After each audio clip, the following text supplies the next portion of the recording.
And hello, everyone, and welcome back to Cyrus Webb Presents. Excited to have you all with us. We're about to connect with our Amazon Live side. Want to make sure we have everything working for those who are also broadcasting on Facebook, on Twitter, and YouTube. Appreciate you all being with us. We have author and speaker Taneisha Ramsey will be our guest for today's segment. You see her there. We're going to talk to her about her journey to being able to share her own journey with us, but also the lessons learned along the way. If you guys have not picked up her books, we'll be going through those today and reminding you how you can get your own copies of it. Taneisha, glad to have you on with us. We're going to go ahead and just check everything out on the social media sides first before we go live here, and then we'll connect with Amazon Live, okay? Okay, great. And there we go. Yep, so everything is all set there. We're going to go ahead and bring in our Amazon Live family. We're going to go ahead and get started. Awesome. And you all are watching Cyrus Webb Presents. And glad to have you back on with us here on the Amazon Live platform. And we're excited to have our guest, Taneisha Ramsey, with us as well. Had a great conversation with her on the radio side of Conversations Live. Now we're bringing it to Amazon Live because she has two books you guys can be able to pick up on the Amazon Live platform. One is called Daring to Love. You all see it there. You can go ahead and highlight it on the Amazon Live side. And also 911 No More Fear. We're going to talk to Taneisha not only about the writing of the book, but also what it's been like for her to share her story and to motivate others along the way. If you all have any questions, feel free to chat with us. We'll be glad to get those answered as well. Taneisha, so glad to have you on with us today. Hey, Cyrus, I'm so glad to be here. It's a pleasure and an honor. I can't wait to dive into some of your questions and some of the audience members' questions. Like you said, our radio interview was awesome. I love authentic, organic conversation. I'm an unscripted kind of girl, so I'm ready to answer any questions, and it should be easy because it's my testimony, it's my story. So I don't have to practice to know about me. I am me. Right, exactly. So that's a great way for us to start. And let me first of all say shout out to our friend Lisa George or Lisa G for setting up this chat with us for today. Taneisha, what has that been like for you now that you've had some time away from the releases of Daring to Love and 911 No More Fear? What has it been like for you to see how transparent you were in the books, but also how you have grown from one book to the other? It's been a journey that I didn't expect because I really thought the book was going to be a purging for me and a healing process for me. But the fact that so many people are surprised at the fact that I was so open and transparent, and they call me courageous and they call me brave, those were things that I didn't expect to hear because I thought I was just doing what I was supposed to do. When Yeah. you are open and shame can no longer seal your lips, and you don't let your pride or ego stop you from giving God credit, you're really just giving back credit to where the credit is due. So the fact that I'm open and honest, and it allows other people to be open and honest, that has been the greatest gift. That so many people are now sharing their story. The greatest compliment, that because I was able to share my story, it gave them the courage they needed to share those. And that just means more healing for one person to the next person. And as I continue to grow in my journey, I realize that there's so many new things that I'm learning about myself. When I finished my book, Daring to Love, I was in a certain space in my life. And now, before that space, before the book was even released, I was going through a divorce. And I remember my publisher saying, "Well, do you want to change the last chapter of the book and now talk about the divorce?" I said, "Absolutely not, because if I do that, we'll be changing the chapter and rewriting chapters over and over again, because whose life doesn't change? Every day is a possibility for change. So I'm willing to accept the space that I was in and now accept and embrace this new space that I'm in." Yeah. And to give a glimpse as to your transparency, you write this in chapter 9 of the book, Daring to Love. I'm going to go ahead and highlight it again on the carousel. for those who are joining us on Amazon Live. So if you guys are on the Amazon Live side of our program, you notice beneath Taneisha and myself, you'll see her books underneath. You can literally just click on it to be able to read more about the book and to be able, of course, to purchase your own copies of it. But you say this in chapter 9, where did our love go, Taneisha? My inability to not see danger around every corner took a toll on our relationship. Unable to return the purest of love because of any crippling fear, love seemed seeping out of the holes that I punctured in us over the years. Marriage is hard enough without piling on insecurities. I'm sure he felt frustrated too and got tired of proving his love. He started doing things that, in my eyes, were suspect. So he had to accept some of the blame for whatever the reason we were on a downward slide. A reason why I wanted to share that, Tanisha, is because it's very easy for us to just focus on what the other person is doing. But you're very open throughout this book in your part in all of this. And as the part I just read said, part of it is because of past trauma. So I guess the question I would ask for my audience is, what has it been like for you to process how by not dealing with the past, how it kept seeping into your present? Oh, absolutely. When you don't get over your past and you bring your past into your new relationship, all you're doing is recycling a new relationship with your old mindset, and you'll wind up turning that new relationship into the old relationship.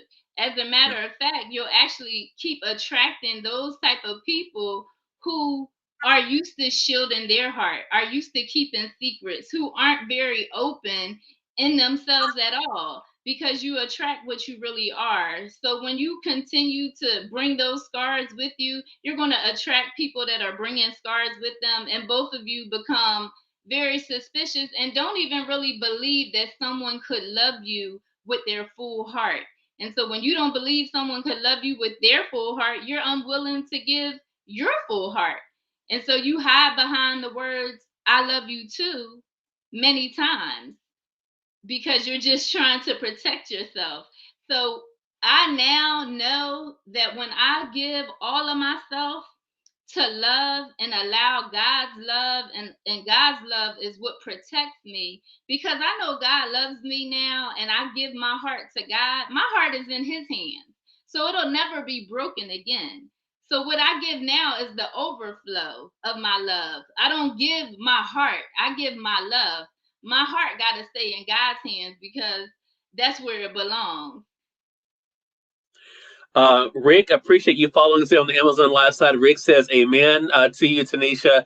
Appreciate that, Rick, for you guys joining us. And again, if you're not following us here on the Amazon Live side, you also would notice a follow button is below Tanisha and myself. For those who are just tuning in, you all are watching Cyrus Webb Presents here on Amazon Live, also streaming on Facebook, YouTube, and on Twitter. Our guest is author and speaker Taneisha Ramsey. We're talking with her not only about her journey, but also the 2 books that are available on Amazon. I was just reading from this book, Daring to Love. We're going to switch over now to 911, No More Fear. And as you can see, I have pages marked there, Tanisha, because there was 3 things that stood out in this book I want to make sure that I brought out. One of those is She Rise. For those who have the print edition of the book, it's found on pages 32 and 33. But I want to talk about where you were, though, first. When you wrote 911, No More Fear, what is it that led to this book, Tanisha?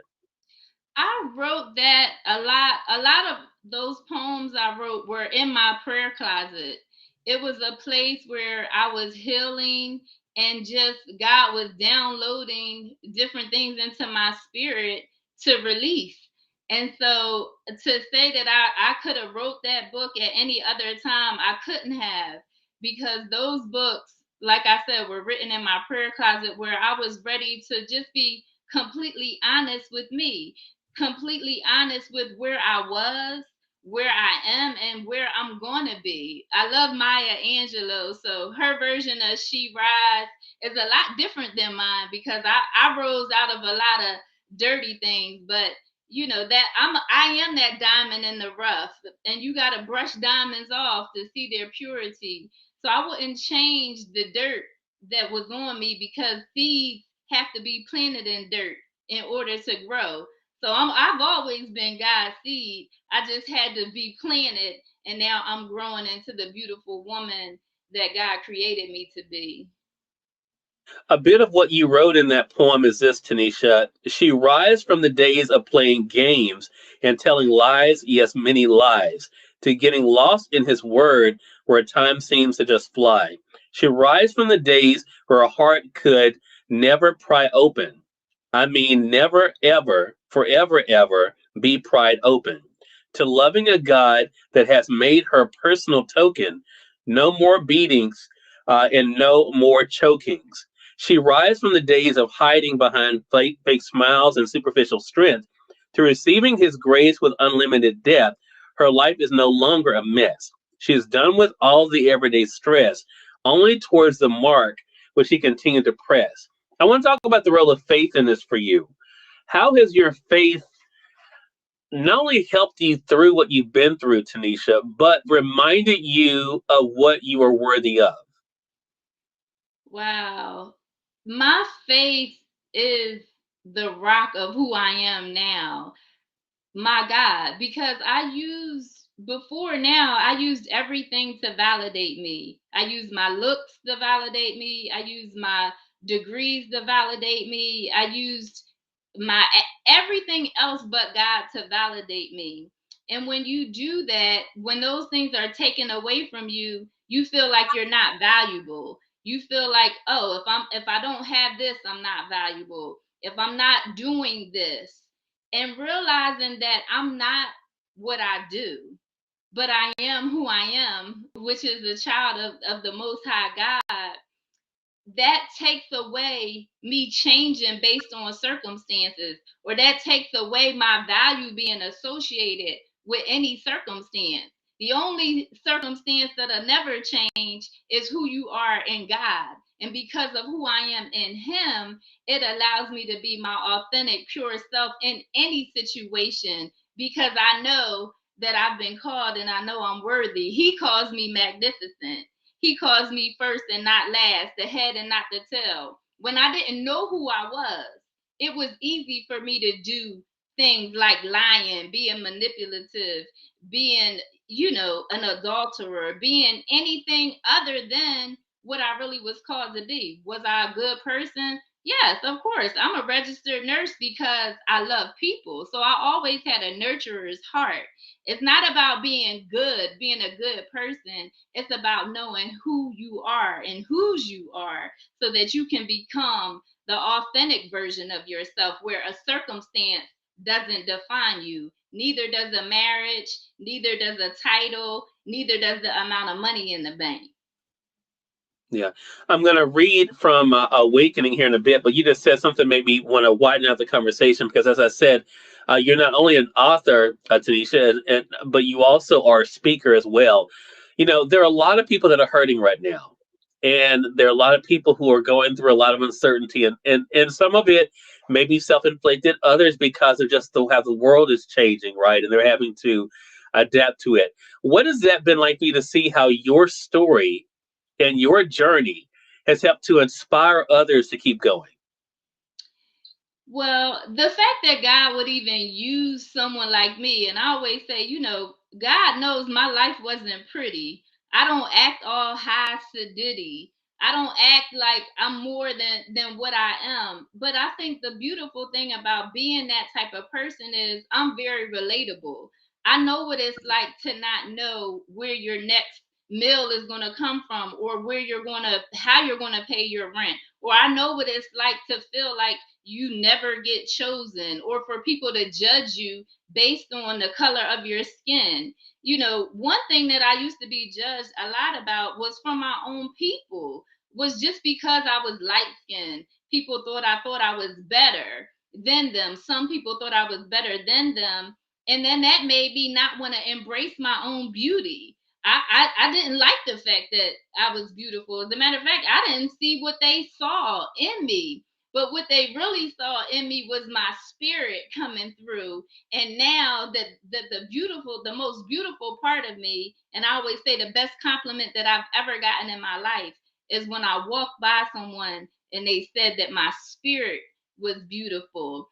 So I would just say being able to share my spirit with the world, not based on the way we look, because looks will fade, intellect will fade, all of that will fade. But the thing that never fades and will continue to grow is the Spirit of God that's in you. And so, with that being said, I just want to continue to share the light that God has placed in me with others, because we're supposed to let our light shine. And like Lisa Nichols says, if your light, if they can't handle your light, tell them to put on some shades, because you're not going to dim down your light for anyone. That's a great point. And that's a great segue into, again, the poem I mentioned, Awakening. For those who have the print edition, it's found on page 71. There you write, Taneisha, it's time for the awakening to occur. We lived life too long, clouded in a blur, busy, distracted by anything but God on Facebook, Twitter, posting a perfect facade, all the while confused and depressed, never showing the world your true life's a mess. It's dangerous to be so far away from Him. It's time to rise up and turn away from the sin. I want to talk about that part because I think, we're using social media right now, so it does have its great points. But I love the fact that you talk about the facade, because I think for so many people, and I never thought about it, I guess because I just try to be authentic. I never thought about it this way until I heard someone say it. It's not just someone trying to portray that they live a certain way or are a certain way, but they're not thinking about how that makes someone else feel on the other side of that when they're looking at their real life and thinking, "Well, I don't look like that. I can't, vacation there, and I can't, drive that car, or do those things." How did you find that balance for yourself of appreciating these opportunities we have, like platforms like this, but also not losing yourself in the process? Well, I'm still trying to work that balance where I'm not showing just one side of me, because I think, it we all have trials and tribulations. We all have those times where life doesn't look so pretty. But when we continue to only post those pretty things, it makes it seem like the people who are going through those trials and tribulations, or that period in their life where they're not winning, they're in a winter season of their life. Spring has not yet come. It makes them, they could start comparing themselves, like, am I really the only one? And sometimes I'll even ask the question on social media.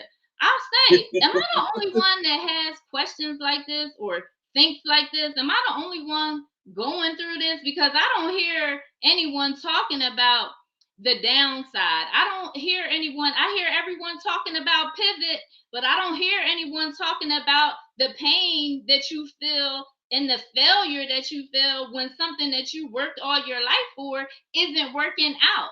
And I don't hear anyone talking about how they got through that and that they were on a low point. See, a lot champions rise from low points. Champions aren't just it's all gravy. This, mountain after mountain. It's those valleys that we have to go through. And the valleys are the things that we normally don't share. In my book, Daring to Love, and in 911, I share those spaces of those valleys. So not only can you see the triumphant side, but you can see that I was at a low, low, low point in my life, that I can relate to your low point. And because I made it through, you can make it through too. I have nothing to prove anymore. But what I do have is the responsibility to show what the possibility looks like for someone like me and someone like them to come out of any situation.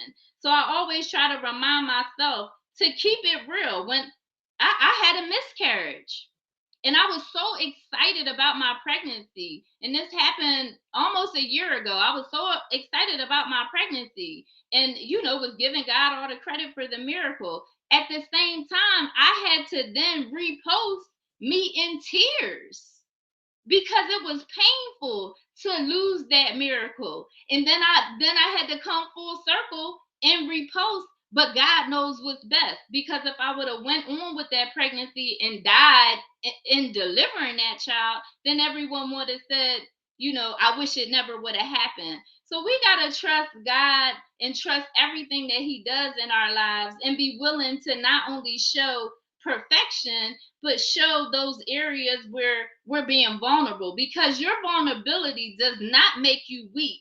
Your vulnerability shows how strong and courageous you truly are. Anybody can hide behind a fake smile and hide behind a picture and act like their life is so perfect. I want to know about those people, those times. How did you get through those unperfect moments? I got through them with God. That's how I got through them. I used to get through them with alcohol, with sex, with busyness, with work, with all those other things. But now I've learned to turn to God, and He pulls me through every situation. And I think that's it. And I think that type of authenticity, Amazon customer, thank you so much for following. Appreciate that on the Amazon Live side. I think that kind of authenticity is so important. That leads us to the last poem I wanted to mention, in 911, No More Fear, by Taneisha Ramsey. And that is Unveiling. And the one part I wanted to share, for those who have the print edition of the book, it's found on page 25. Unveiling the mask that I used to wear. No giant can defeat us, no longer live in fear. Your inability to understand me, I won't let it trouble or even offend me. Not when the Almighty's power lives inside. My uniqueness a gift, no longer will I hide. See, you wouldn't understand. You didn't feel his hand across my face or around my neck. A rafter in your eye, much bigger than a speck. Have no idea how we were manipulated. Prince Charming in disguise, intentions calculated. Convinced us it was okay to move in. Never for 1 second imagined beatings would begin. I want to talk about that as far as the unveiling, because I think you're being able to tell your story, tell your truth in a book like this, in conversations like what you're having now, are definitely going to help other people. When people finish the books, what do you want them to know? Because we learn a lot about you, but what do you want them to know about themselves, Taneisha, and what they can do? I want them to know that they're not defined by the things that they've been through. They're not defined by the people or what other people say about them. I want them to know that they're precious treasures to God, that they are valuable, that they are more than conquerors, and that they themselves can have a personal relationship with God where He'll love on you. See, I say I'm a woman from the well. And for those of you that may know your Bible, the woman from the well is someone who was perceived to be promiscuous. She had about 4 or 5 husbands, but they weren't all her husbands. And Jesus met her at the well and said to her, if you drink from my living water, you'll no longer have to drink from this well. So we'll no longer have to drink from a well of looking for love and being thirsty and looking for that quench to make us feel quenched. We'll never find it in anything but God. So the fact that God would choose someone like me, a woman at the well, a woman that may have had 4 or 5 husbands and all of them weren't my husband, and He knows that, and He still accepted me. But at the end of the day, all we really were looking for was love. The issue is the love that we see today. Most of us think it's a physical love, that we have to be touched to feel love. That's the only type of love that we're used to getting. And so we don't realize that God's love isn't a physical touch, but that His Spirit lives inside you. And once you get that type of love, it's a love that you've never had before. So I want them to experience the love that they may have never had before, and just embrace their relationship and who they are to God, because we are the apple of God's eye, and He makes everything that has happened in the past turn into something beautiful. It may have looked ugly, it may look ugly right now, but if you keep trusting, keep believing that everything that I've been through, this now I understand, is so that others can see that they can make it through just like I made it through, that they can be more than conquerors, that they can be victorious, that they're not victims, they're victors if they hold God's hand and allow Him to do what He wants to do in their lives. Love that. It's a powerful message for all of us to be able to take in. Again, everyone, author and speaker Taneisha Ramsey has been our guest. The books that are here on Amazon, you can go ahead and highlight this one again, include Daring to Love. You all see it there, as well as this book, 911 No More Fear. I got to highlight it now here on Amazon. You can get both of those today, either in print or the Kindle editions. Definitely make sure you take advantage of that. And Taneisha, how can they stay connected with you? They can stay connected with me on my Facebook, Taneisha Ramsey. They can stay connected with me on my Facebook community, She Thrives Now, Inc. Or they also can stay connected with me as Vice President of Believe in Your Dreams Network. We have a public page. We're going to be on, we are on Amazon and all the other platforms where we're inspiring women all over the world to become the warriors that they were meant to be. And also men too. I don't want to leave any men out because we have men that are warriors that they need to know who they are. And we are the women that are going to stand by their side, not behind them, but by their side, front on front, ready to take over this world. We'll be the ones that flip this world upside down for God's glory. Thank you. Love that. Taneisha, great speaking with you again. Glad to have you on and looking forward to our next conversation together. Thank you. Thank you so much. Thank you, audience members, for listening. Can't wait to come back and talk to you some more, Cyrus. Be Definitely blessed. looking forward to that as well. Thank you. And we thank your audience for tuning in to another great segment of Cyrus Webb Presents. Until next time, you all make it a great one. We'll talk to you soon. Take care. Bye.